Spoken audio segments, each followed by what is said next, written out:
வணக்கம். தாய் டிவியின் பிரதான செய்திகளுடன் இணைந்திருக்கும் நான் ரோஷானி மனோரஞ்சன். முதலில் தலைப்புச் செய்திகள்.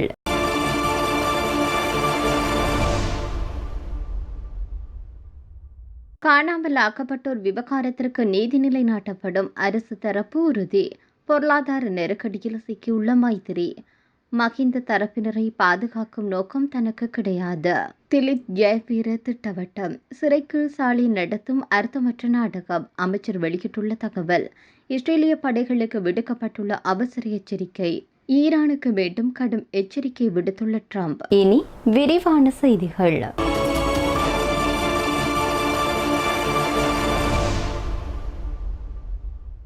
காணாமல் ஆக்கப்பட்டோரின் உறவினர்கள் எதிர்நோக்கும் பிரச்சினைகள் அரசாங்கத்தின் சொந்த பிரச்சினைகளாக கருதப்பட்டு அவற்றுக்கு முன்னுரிமை அடிப்படையில் தீர்வு காணப்படும் என்று கடற்றொழில் அமைச்சரான ராமலிங்கம் சந்திரசேகர் தெரிவித்திருக்கின்றார். யாழ் மாவட்ட செயலகத்தில் நீதியமைச்சர் கர்ஷன நாணயக்காரவின் பங்கேற்புடன் யாழ்ப்பாணம் சிவில் சமூக அமைப்புகளின் பிரதிநிதிகள் மற்றும் காணாமல் ஆக்கப்பட்டோர் அலுவலக அதிகாரிகளுக்கு இடையில் நேற்று நடைபெற்ற கலந்துரையாடலின் பின்னர் ஊடகங்களிடம் கருத்து தெரிவிக்கும் போது அவர் இதனை குறிப்பிட்டார். அங்கு அவர் மேலும் கருத்து தெரிவிக்கையில், காணாமல் ஆக்கப்பட்டோர் அலுவலகத்தின் பணியாளர்கள் மிகவும் சவாலான சூழ்நிலைகளில் பணியாற்றி வருகின்றனர். காணாமல் போனவர்கள் வெறும் எண்ணிக்கைகள் அல்ல, அவர்களது குடும்பங்கள் நீண்டகால மனவேதனையுடன் எதிர்பார்ப்புடனும் வாழ்ந்து வருகின்றனர். யாழ்ப்பாண மாவட்டத்தில் மட்டும் இதுவரை கிடைத்த தகவலின் அடிப்படையில் 2452 பேர் காணாமல் போயுள்ளதாக பதிவாகியுள்ள நிலையில் பதிவு செய்யப்படாத பல சம்பவங்கள் இருக்கக்கூடும். ஒரு குடும்பத்தில் 2 அல்லது 3 வரை காணாமல் போன சம்பவங்கள் பதிவாகி இருப்பதுடன் பல பெற்றோர்கள் தங்களுடைய பிள்ளைகளை இழந்து துயரத்தில் வாழ்ந்து வருகின்றனர். தாம் பொருளாதார நெருக்கடியில் சிக்கியுள்ளதாக முன்னாள் ஜனாதிபதி மைத்ரிபால சிறிசேன தெரிவித்திருக்கின்றார். நாட்டின் பொருளாதார நிலைமை குறித்து ஊடகவியலாளர் எழுப்பிய கேள்விக்கு பதில் அளிக்கின்ற போது இந்த விடயத்தை அவர் தெரிவித்திருக்கின்றார். அவர் மேலும் தெரிவித்ததாவது, தனக்கு தற்போது ஓய்வூதியம் கூட கிடைக்கவில்லை என்பதனால் சாதாரண மக்களை விடவும் பொருளாதார நெருக்கடியை தாம் அதிகமாகவே உணர்வதாக அவர் தெரிவித்தார். உங்களை விட பொருளாதார சுமை எனக்குத்தான் அதிகமாக தெரிகிறது. ஏன் தெரியுமா? உங்களுக்கு மாதம் ஒரு முறை ஏதோ ஒரு சம்பளம் கிடைக்கிறது அல்லவா? ஆனால் எனக்கு இப்போது ஓய்வூதியம் கூட இல்லை. அவை அனைத்தும் நிறுத்தப்பட்டு விட்டது. அப்படி இருக்கும் போது உங்களை விட எனக்குத்தானே வாழ்க்கை நடத்துவது கஷ்டமாக இருக்கும் என குறிப்பிட்டார். தற்போதைய எரிபொருள் விலை திருத்தம் மற்றும் நாட்டின் பொருளாதார நிலைமை குறித்து தம்மால் திட்டவட்டமான கருத்து எதனையும் கூற முடியாது என தெரிவித்தார். தாம் தற்போது செயல்பாட்டு அரசியலில் ஈடுபடவில்லை என்பதனால் அரசாங்கத்தின் இத்தகைய முடிவுகள் குறித்து கருத்து தெரிவிப்பது கடினம் என மைத்ரிபால சிறிசேன கூறியுள்ளார். தாம் இப்போது ஆட்சி செய்யவில்லை. நான் ஒரு பொருளாதார நிபுணரும் அல்ல. சர்வதேச ரீதியில் இதனை பார்க்க வேண்டும். ஒரு புறம் போர் நிலவியது. எனவே நாட்டின் பொருளாதார நிபுணர்களும் அரசாங்கமும் எடுக்கும் தீர்மானங்களை பொறுத்து இது அமையும் என தெரிவித்தார்.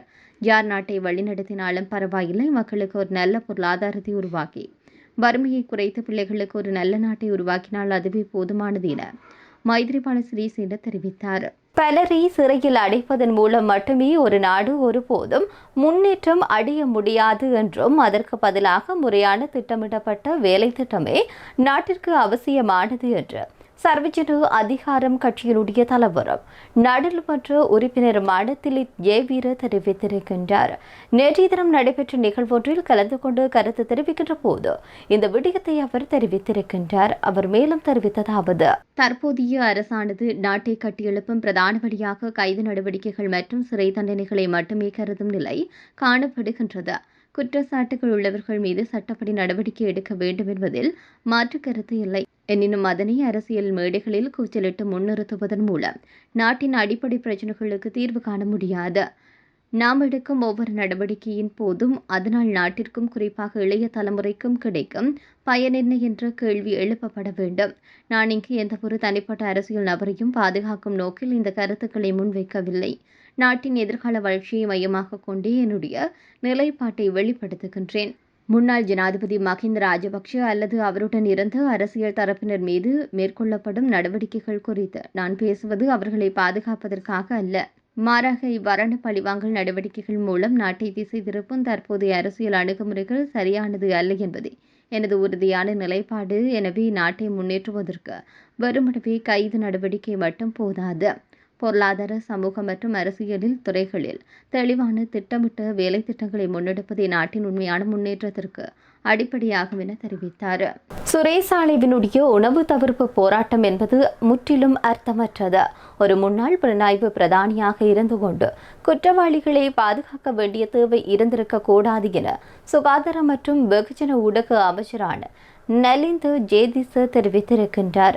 கொழும்பில் நேற்று நடைபெற்ற விசேட நிகழ்வொன்றின் பின்னர் ஊடகவியலாளர் எழுப்பிய கேள்விக்கு பதிலளிக்கும் போது இந்த விடயத்தை நலிந்து ஜேதிச இவ்வாறு தெரிவித்திருந்தார். மேலும் அவர் தெரிவித்ததாவது: கொழும்பு தேசிய வைத்தியசாலையில் அனுமதிக்கப்பட்டுள்ள சுரேசாலையின் தற்போதைய மருத்துவ நிலைமை மற்றும் போராட்டங்கள் குறித்து சுகாதார அமைச்சர் மேலும் தெரிவித்ததாவது: கொழும்பு தேசிய வைத்தியசாலையில் அனுமதிக்கப்பட்டுள்ள சுரேசாலை வாயினால் உண்பதை தவிர்த்தாலும் அவருக்கு தேவையான அனைத்து போஷாக்குகளும் குருதி மூலமாகவும் குழாய் மூலமாகவும் தடையின்றி வழங்கப்பட்டு வருகிறது. அவர் வாயினால் உண்பதை மட்டுமே தவிர்த்துள்ளாரே தவிர பிற மருத்துவ வழிகளில் போசாக்கு பெறுவதை தவிர்க்கவில்லை. பொதுவாக ஒருவர் 12 அல்லது 13 நாட்கள் உண்மையாகவே உணவின்றி இருந்தால் அவரால் இவ்வாறு இயல்பாக இருக்க முடியாது. எனவே அவர் தற்போது மேற்கொண்டு வரும் செயல் ஒரு அர்த்தமற்ற நாடகமே தவிர வேறொன்றும் இல்லை என குறிப்பிட்டார். சுரேசாலி ஒரு முன்னாள் புலனாய்வு பிரிவு பிரதானி மற்றும் பொறுப்பு வாய்ந்த அரசு அதிகாரி ஆவார் என்பதை சுட்டிக்காட்டிய அமைச்சர், அவர் குற்றவாளிகளுக்கு உதவியாக அல்லது கடந்த கால குற்றங்களை மூடி மறைத்து பாதுகாப்பதாக செயல்பட்டால் தனக்கு தெரிந்த உண்மைகளை தகுந்த சட்டபூர்வ அதிகாரிகளிடம் சமர்ப்பிப்பதே முறையானதாகும். அவர் உண்மையை வெளிப்படுத்தினால் அது நாட்டிற்கும் நீதியை நிலைநாட்டுவதற்கும் மிகவும் முக்கியமானது என்று மேலும் குறிப்பிட்டார்.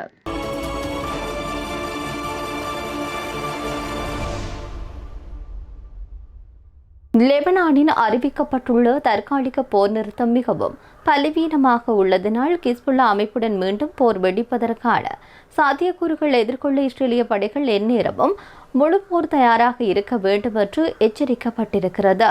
இந்த நிலையில் இஸ்ரேல் ராணுவ தலைமை தளபதியான இயல் ஜமீர் இந்த எச்சரிக்கையை விடுத்திருப்பதாக கூறப்படுகின்றது. தெற்கு லெபனான் பகுதியில் நிலை கொண்டுள்ள இஸ்ரேலிய படைகளை பார்வையிட்ட பின்னர் கருத்து தெரிவித்த அவர், அச்சுறுத்தல்களை முற்றிலுமாக ஒழிக்கவும் தேவைப்பட்டால் உடனடியாக தாக்குதல் நிலைக்கு மாறவும் வீரர்கள் ஆயுதமாக இருக்க வேண்டும் என்று வலியுறுத்தினார். இஸ்ரேலின் கடுமையான தாக்குதல்களினால் கிஸ்புல்லா அமைப்பு பெரும் பின்னடைவை சந்தித்து மிகவும் இக்கட்டான சூழ்நிலையில் உள்ளதாக குறிப்பிட்ட யமீர், அந்த அமைப்பு மீண்டும் தன்னுடைய பலத்தை பெருக்குவதை தடுப்பதில் இஸ்ரேல் உறுதியாக இருப்பதாக தெரிவித்தார்.